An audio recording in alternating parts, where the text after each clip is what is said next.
face is red. Your face is red.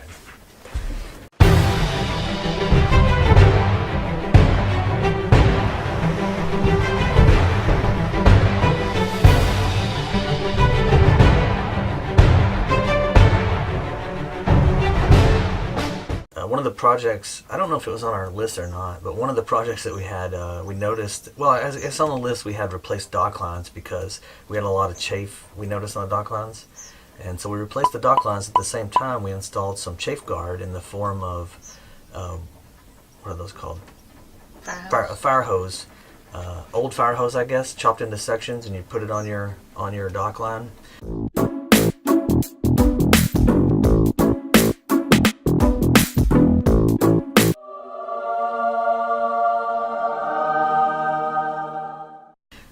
And then that would turn out to be a fail because we've had that on for a week or two, and we've already noticed holes all the way through the fire hose and some wear on the new dock line. So we're going to have to figure something else out on that. Back to the drawing board, as they say. Yep. Also, from the list, Outland hatch covers, we installed those.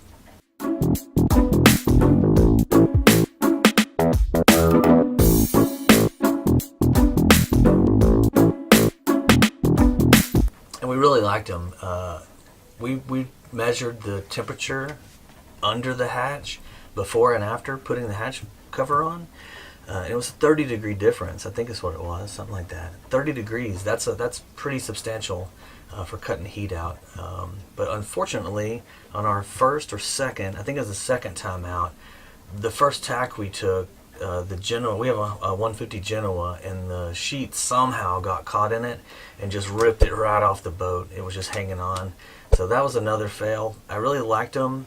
It probably would work out good if you were going to take them off every single time you went to sail. We don't want to have one more thing that we have to do before we go sail, and if we don't, then the thing gets destroyed. Current plan is to invent my own that's better than anything that I've ever seen. So maybe that's something we'll do. We also had an unexpected project that increased the value of our boat tremendously, in my opinion, or at least functionality.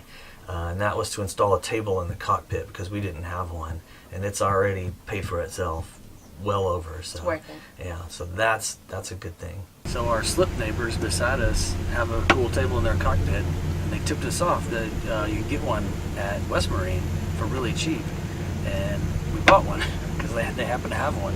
It's on the West Marine outlet, and it was $100 off. It's actually a miracle that anything at West Marine is $100 off. But so we're going to install that, and then we will demonstrate. It's made by Snap It, by the way.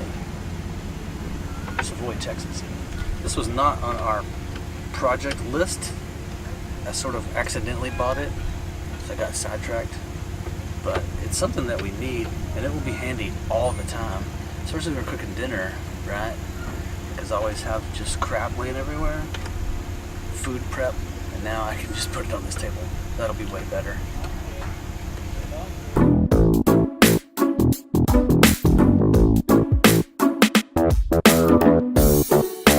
Now, when we're sitting around the boat and we need a place to put our watermelon, we can just lift the table up like this, flip the flaps down, and we got us an awesome table. A perfect place to store our watermelon. So I would say that this is a win. Unexpected project, solving a problem that we didn't really know we had, but I love this table. Do you love it? Yep. Yeah, you can put your beer on it too if you want to. And then whenever you're done, when you have completed your watermelon, you just lift it up, put flaps down, it snaps into place. Good to go.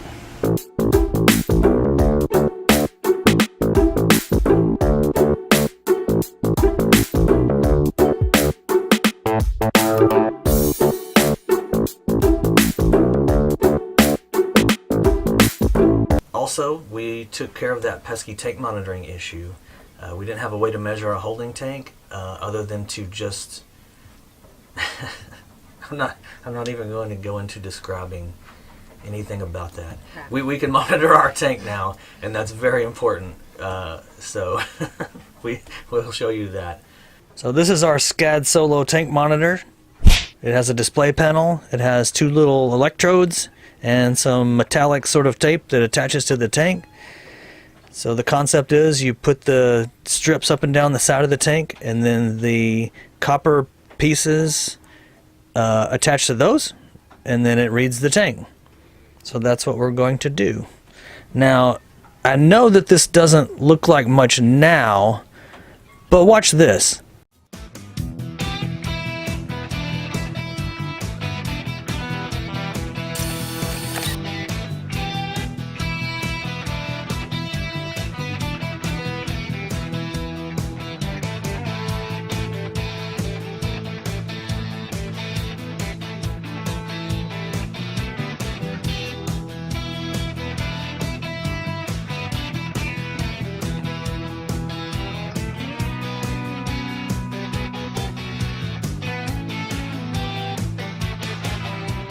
So we got our monitor installed, and our tank is almost full, so I've calibrated it to be full. I will probably calibrate it again at full right before we go pump out, and then we'll calibrate it at empty. And when we push the read button, it'll tell us how full the tank is. Quarter, half, 3/4, full, or empty. And then we'll always know how full our holding tank is.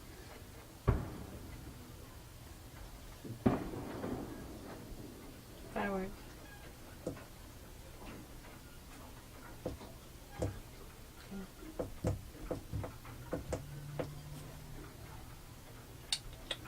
Also, we got some really good sailing in this week. In the past, when the wind blew hard, we stayed off the water, and yesterday we were sailing in 20 knot winds, Yeah. sometimes gusts of 22, 25. Yeah, now that we have the ability to reef, it made it way more comfortable to be out there with that amount of wind. So Yeah, there weren't even really that many sailboats out, and the ones we saw were just probably crazy people because they had full main, full Genoa, and they were heeled over, just an amazing amount. But I think they were probably racing type people because they were in a J boat. they're practicing racing. Yeah.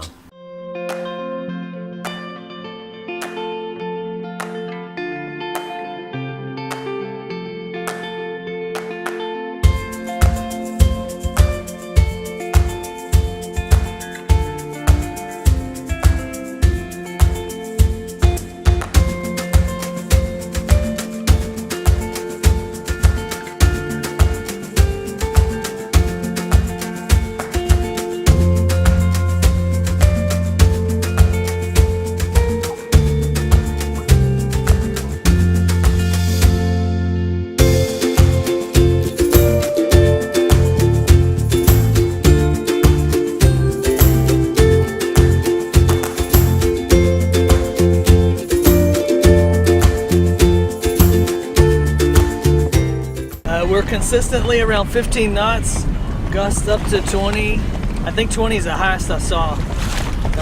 So we're just on the mainsail, and we have it reefed, and everything is performing quite well. I'm surprised a little bit, I guess. I didn't expect one. I guess we've never sailed with just the main out on a reef, but it's perfect. Not too long ago, if there was 15 knots of wind, we probably would have just never left the slip. So it's nice to be able to get out. We're doing, right now 3.5 knots on a beam reach and 15 knots of wind, and it's quite comfortable. Partly cloudy, so we get periods of shade, which is nice, and the wind makes the sun not feel so hot. So far it's perfect.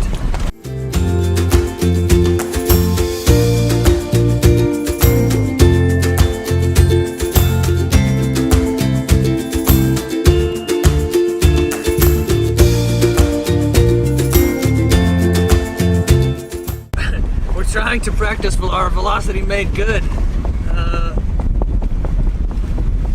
getting closer to our waypoint at the maximum speed, and so far we're basically velocity not made good because I can't seem to get it right. We're slowly going this way, but we're going really fast this way, so if I turn closer to the wind we go slower.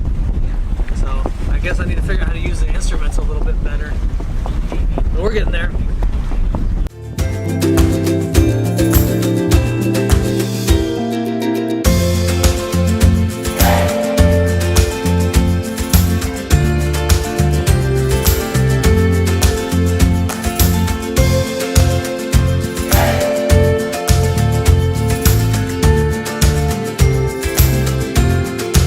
So we got a reef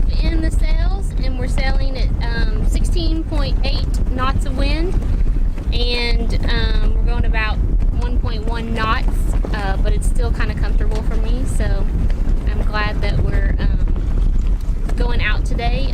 Probably last summer I probably would have been afraid to go out when I seen the whitecaps and the wind, but I'm starting to feel more comfortable at the helm.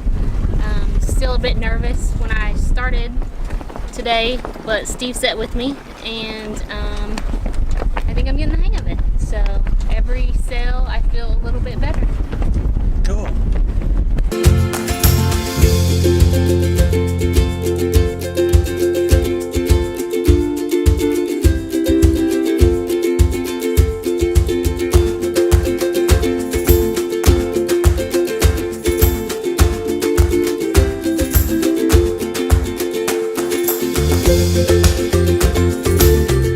Things we learned this week.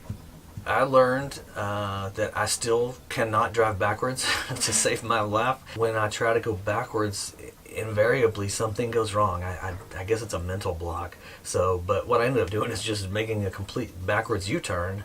It's getting less stressful each time we leave the dock, so I think Yeah. we're getting more comfortable with it. The whole procedure of throwing the lines off and then backing up and getting out, Yeah. it's starting to feel a little bit more comfortable. I think what we were doing before is just really not giving it enough power when we're in reverse. And if you don't have enough backwards momentum, then you just can't steer. We learned to give it a little bit more power on the way out of the slip, and then don't fight it, let it do what it wants to do. Now if I could just get over the hump of doing my crazy backwards U-turn. I did get a round of applause from a boat owner a few slips down. He was impressed that I was able to do that. So I think it was more impressed that I didn't hit anything, but I'll take it. The other thing that we learned is there's a slide stop at the bottom of our mainsail. You feed the slides through a slot, and then there's a stop that screws in at the bottom. And when we were done sailing, I released the clutch to let the mainsail down, and the first slide hit the slide stop and knocked it right out of the track. And so the sail started just flying off the boat instead of what it's supposed to do. Now, we were fortunate because the little slide stop piece fell from the upper slot down to the lower slot instead of falling off the boat. If it would have fallen off the boat, we would have had a problem, probably, because it was so windy to begin with. It might have just sucked the whole sail off the boat, but it was still attached to the halyard, so it wouldn't have gone too far. But you don't want, your entire mainsail hanging off the side of the boat. So I guess we learned to check that before we go sailing every time, just to make sure. I don't know if it just rattled loose or something. So in the future, we'll have to check that probably before we leave the slip. So we had a good time. We got a really good sail in. We learned some lessons. More practice. Yeah, more practice. We got a few projects taken care of, and we, had a couple of projects that failed, which is okay, because that just lets us know we have to move on to something else there. And we look forward to the next episode. Magic, Doug Henning style. It's gotta be a better way. It's gotta be a better way. That should be our slogan forever. It's gotta be a better way. So other than that, we will catch you guys next time. See you. Yep. Bye.